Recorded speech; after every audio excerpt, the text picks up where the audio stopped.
बढ़ी रही है, खत्म तो हो ही नहीं है। तो सतीश जी की बात सही है कि आप कितनी भी आलोचना कर लो, आएगा तो मिलेगा।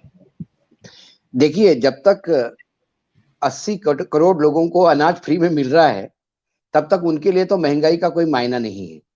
महंगाई, घर में अनाज आ रहा है, बाकी चीजों की व्यवस्था वो कर लेते हैं। और जो रोजगार, हम बेरोजगारी की बात करते हैं, लेकिन रोजगार तो मिल रहा है ना। कहीं कुतुब मीनार के सामने खड़ा होकर चिल्लाने के लिए रोजगार मिल रहा है, कहीं किसी के खिलाफ जाके बोलने के लिए रोजगार मिल रहा है। और अभी शुरुआत है। मैं बिल्कुल जो कह रहे थे उसमें मैं बिल्कुल मानता हूं कि अभी इस सरकार को, हम बार बार कहते हैं कि हमारा स्थिति खूब बहुत लंका जैसी है, लेकिन अभी लंका की स्थिति में आने में हमें थोड़ा टाइम है, क्योंकि सरकार के पास अभी बेचने के लिए बहुत सारी चीजें हैं।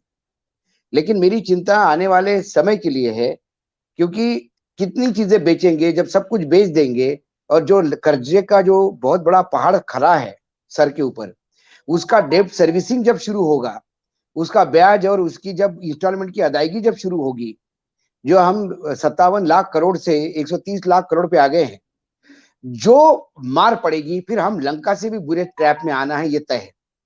मोदी जी तो कह रहे हैं कि मैं तो झोला उठा के ले चला जाऊंगा, उन्होंने कहा। लेकिन वो झोला उठा के चले जाएंगे, लेकिन देश तो झोला उठाने के लायक भी नहीं रहेगा तब। और अभी जिस दिन ये 80 करोड़ लोगों को फ्री में अनाज देना बंद हो जाएगा, तभी लोगों को समझ में आ जाएगा कि महंगाई है। अभी महंगाई उन लोगों के लिए है जिनको 80 करोड़ में नहीं आते।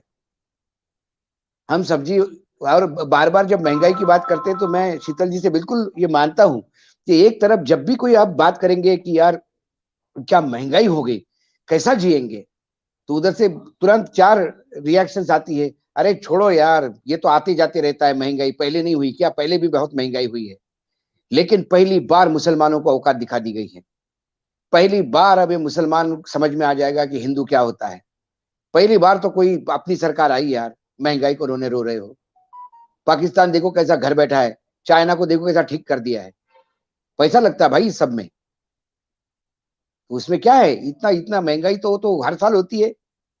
इसको जस्टिफाई करने वाली ताकतें बहुत ज्यादा है, और ये जस्टिफाई करने वाली जब ताकतें ज्यादा है तो सही कहा कि फोकस चेंज होता है। आज हम यदि भूख से कोई 2 लोग मर जाते हैं और इसको यदि सारा मीडिया चलाता है, तो देश के सामने एक लगता है कि एक भीषण संकट आ रहा है। लेकिन हम कुतुब मीनार के सामने 4 मूर्ख खड़े होकर बोल देते हैं कि विष्णु स्तंभ है, और दिन भर वो चलाते रहते विष्णु स्तंभ है। जिस जिस लेखक का, वोक साहब का, वो इंदौर के ही है, किताब का जिक्र किया जाता है ताजमहल में, उन्होंने एक और किताब लिखी, और शायद मैं पैनलिस्ट को आज बताऊंगा वो किताब, तो वो पेट पकड़ पकड़ के हंसेंगे। उन किताब में उन्होंने जस्टिफाई किया कि महाभारत में सारी यज्ञशालाएं खत्म हो गई थी, सारे राजे महाराजे खत्म हो गए थे। तो महाभारत के बाद ब्राह्मणों में 2 गुट हुए। एक कहते थे कि श्री कृष्ण ने सबको मरवा दिया, और एक कहते थे नहीं, श्री कृष्ण ने बहुत अच्छा किया, धर्म की स्थापना की। तो जो श्री कृष्ण को मानने वाले थे, वो नए नए एरिया ढूंढने के चक्कर में यूरोप चले गए, और यूरोप में उन्होंने एक नया धर्म स्थापित किया, कृष्ण नीति। और वो कृष्ण नीति अपभ्रंश होकर क्रिश्चियनिटी हो गया। ये उन्होंने उस किताब में लिखा। जब मैं पढ़ रहा था तो मुझे समझ ही नहीं आ रहा था कि मैं क्या पढ़ रहा हूं। और उन्होंने जस्टिफाई करने का प्रयास किया कि इंग्लैंड के राजा ने जो चर्च बनाई, उसमें पहले कैसी वहां पे यज्ञशाला हुआ करती थी। अब ऐसे ओक साहब को आप कितना मानोगे और क्या कहोगे? और सही कहा हाई कोर्ट ने कि भाई जरा पढ़ लिख के तो आया करो यार। कहीं हर आदमी अपनी किताब लेके आएगा, और उसके हिसाब से यदि इतिहास पढ़ाया जाएगा, तो हर आदमी का अपना एक इतिहास होगा कि मैं ये मानता हूं, ऐसा हिसाब से इतिहास होना चाहिए। इतने महान आदमी को तो पढ़ क्यों रहे? पढ़ नहीं, मतलब मैंने देखा कि भाई इन्होंने कहा कि ताजमहल तेजोलय है, फिर उसके बाद एक और किताब मिली, तो मैंने बोला ये किताब पढ़ू तो सही। उन्होंने लाल किले को भी हिंदुओं का किला बता दिया। उन्होंने तो इस देश में कोई भी चीज को, हर चीज को उन्होंने हिंदू से जोड़ा है, ओक साहब ने। जब कृष्ण नीति को क्रिश्चियनिटी कर गए वो, तो अब इससे ज्यादा और क्या बच सकता है? अशोक जी, जो आजकल तो उसी बाद हमने कहा कि रॉजर मूर बहुत बड़ा एक्टर था। वो किताब पढ़ने के बाद हमने 2-3 को बोला, ये जो रॉजर मूर है, ये पुणे इंस्टीट्यूट से निकला हुआ है, फिल्म इंस्टीट्यूट से। तो बोले क्या बात कर रहे हो भाऊ? मैंने वो राजू मोरे था, अंग्रेजी में जाके रॉजर मूर हो गया। मतलब ये एक जोक हो गया।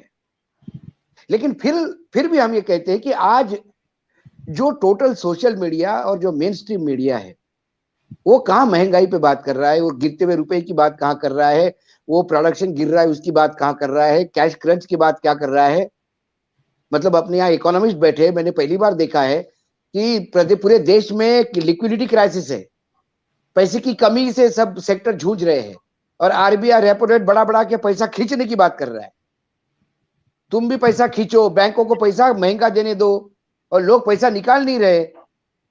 ये ऐसी कैसी विसंगतियों के साथ भरी हुई इनकी इकोनॉमिक पॉलिसी है। लोगों के पास कैश है लेकिन सर्कुलेशन में नहीं है। लोगों का विश्वास नहीं सरकारों पे, सरकार की किसी योजनाओं पे, बैंकों पे, बैंक की किसी योजना पे। लोगों को लगता है मैंने बैंक में पैसा लगाया, कल फिर एक नया सर्कुलर आएगा कि इससे ज्यादा पैसा निकाल ही नहीं सकते आप, तो हम क्या करेंगे, इसलिए अपना कैश अपने पास। एक अराजकता की स्थिति होगी, आर्थिक अराजकता का जन्म हुआ है और हर आदमी अपने हिसाब से खेल रहा है। सरकार को जब आप महंगाई की बात करते हैं तो सरकार उठा के आपको जीएसटी के आंकड़े देते हैं, 1,60,000 करोड़ जीएसटी कलेक्ट हुआ।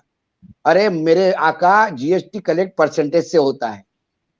एक शर्ट 100 रुपए की बिक रही थी, आप 18 रुपए ले रहे थे, अब वो शर्ट 200 रुपए की हो गई, 36 रुपए ले रहे हो और बोल रहे हो कि देखो शर्ट की बिक्री बड़ी हो गई, 36 रुपए मिल गया। शर्ट तो एक ही बिका, महंगाई के कारण जीएसटी ज्यादा हो रहा है। ये बताने के लिए आप बात करो तो देशद्रोही हो जाते हो। तो कुल मिलाकर सभी दूर से अफीम, और इन्होंने, मुझे सिंह साहब का वो शब्द बहुत अच्छा लगा कि भाई महंगाई का दर छोड़िए, हिंदुत्व का दर क्या लेवल पे चला गया है। मतलब कल कोई अंडरवेयर और गारमेंट बनाने वाले कंपनियां सिर्फ भगवा ही बने तो आश्चर्य नहीं होगा कि we introduce this saffron colour in undergarment, the first Indian original company, पहला आत्मनिर्भर कंपनी अंडरवेयर अंडरगारमेंट्स की भगवे कलर की होगी। क्या करे, और वो बिकेगा, सबसे ज्यादा सेल होगा उसका।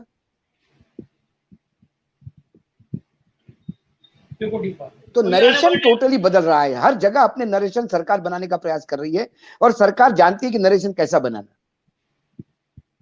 अभी मैं एक सेमिनार में बैठ के ही आया, वहां पे एक बहुत बीजेपी के बड़े नेता बोल के चले गए कि 1947 से लेके 2014 तक हर प्रधानमंत्री कटोरा लेके घूमता था, भीख मांगता था, कर्जे लेता था। 2014 के बाद आत्मनिर्भर हुआ है भारत। अब उस महामहिम को कौन बताए कि 2014 के बाद तो सरकार ने इतना कर्जा लिया जितना 1947 से लेके आज तक नहीं लिया। वो तो कटोरा लेके लेते थे, धीरे से छुपके से लाते थे, तुमने तो फावड़े से लेना शुरू कर दिया कर्जा। और अब उसमें महिमा मंडत, अरे वो तो उनकी औकात ही नहीं थी जो 54 तक रुक गए। ये मोदी जी की औकात है कि 78 फिर से मिले अकेले मोदी जी को। जब महिमा मंडन करने की ऐसी होड़ लगी हुई है तो आप कर क्या सकते हो। आप, एक मृत्यु आ रहा है धीरे धीरे और उस मृत्यु शैया को हम प्राप्त हो रहे हैं, हमारी इकोनॉमी मृत्यु शैया को प्राप्त हो रही है और हम मात्र मूक दर्शक बन के बैठ नहीं सकते। इसलिए ऐसे प्लेटफॉर्म पे आके लगातार सच्चाई बयान करने का प्रयास करते हैं। लेकिन लोगों को कितनी समझ में आती है, ये धर्म के जो फिल्टर लगे हैं, जो अस्मिता के फिल्टर लगे हैं, हिंदुत्व के फिल्टर लगे हैं, ये तमाम राष्ट्रवाद तथा कथित ये जो नया स्वरूप में आया है, इसके फिल्टर लगे हैं, उस फिल्टर से फिल्टर होते होते हमारी बातें कितनी पहुंचती है कितनी नहीं, ये तो भगवान जानता है। लेकिन अशोक जी, अगर ये सब बातें हैं तो ये खत्म तो नहीं हो रही, तो ये सब खत्म नहीं हो, ये सब चलते आएगा तो मोदी। मैंने क्या कहा, ये शुगर की बीमारी है, जिसको हुई वो शर्माता है बताने में शुगर है मुझे, फिर धीरे धीरे आंख जाती है, फिर एक एक पार्ट जाता है, जब वो मल्टी फेलियर में पहुंच जाता है आईसीयू में, तब घर वाले कह रहे थे कि साहब को शुगर थी और सुनते नहीं थे, खाने में जरा भी परहेज नहीं करते थे। हमारी इकोनॉमी डायबिटिक हो गई है, उसे परहेज करने की सख्त जरूरत है। कर्जा जो है ये हमारे लिए शुगर है, फालतू खर्चा ये हमारे लिए शुगर है और ये लगातार हम लेते जा रहे हैं। अब इंसुलिन से भी आगे चीजें चली गई है और सिर्फ 5 साल रुकिएगा, आपको पता पड़ेगा कि देश कहां जा रहा है, किस गर्त में जा रहा है। बिल्कुल बिल्कुल सही है। सतीश किशन जी, जो अशोक जी कह रहे हैं उनको कि शुगर हो गई है, एक एक पार्ट खराब हो रहा है देश का, आप क्या सहमत हैं कि वाकई में देश में शुगर हो गई है, एक एक पार्ट कमजोर हो रहा है, लेकिन बावजूद भी आपको यकीन है कि अगर ये सबके बावजूद भी बीजेपी स्वीप करेगी, तो अगर ऐसे पार्ट खत्म होते जाएंगे, देश कहाँ बचेगा, कौन स्वीप करेगा?